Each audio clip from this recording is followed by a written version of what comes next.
Les habitants du village de Kolatak étaient en liesse ce 3 décembre pour célébrer l'inauguration de la nouvelle route reliant cette localité de la région de Mardagert au reste du Karabakh.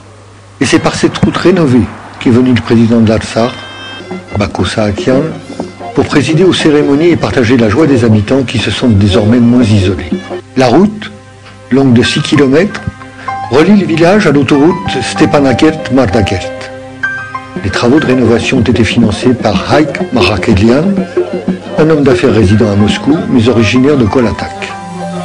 Ce nouvel axe routier devrait faciliter à bien des égards la vie des habitants du village en contribuant à son désenclavement.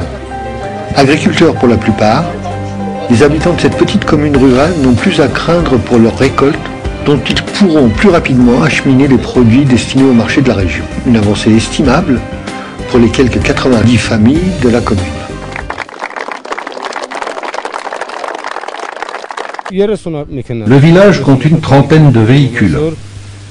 L'ancienne route était difficilement praticable et dangereuse pour les véhicules, comme pour ceux qui les conduisaient. Grâce au ciel, nous disposons aujourd'hui d'une nouvelle route, comme vous pouvez le constater. La commune compte sur cette nouvelle route pour se développer, à juste titre. Elle facilitera le transport des marchandises, mais ouvre aussi des perspectives dans le domaine touristique. La région de Kolatak a en effet vocation à devenir l'une des grandes destinations touristiques de l'Artsakh, dont elle abrite 2 sites majeurs.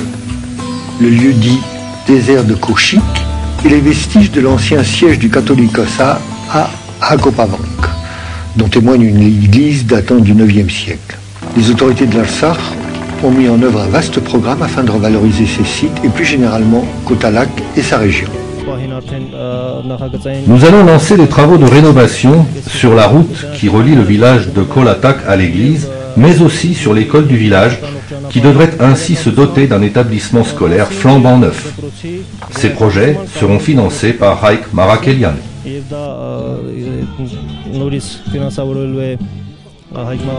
Le ministre a précisé que les travaux de construction de la route et de l'école devraient débuter en 2013.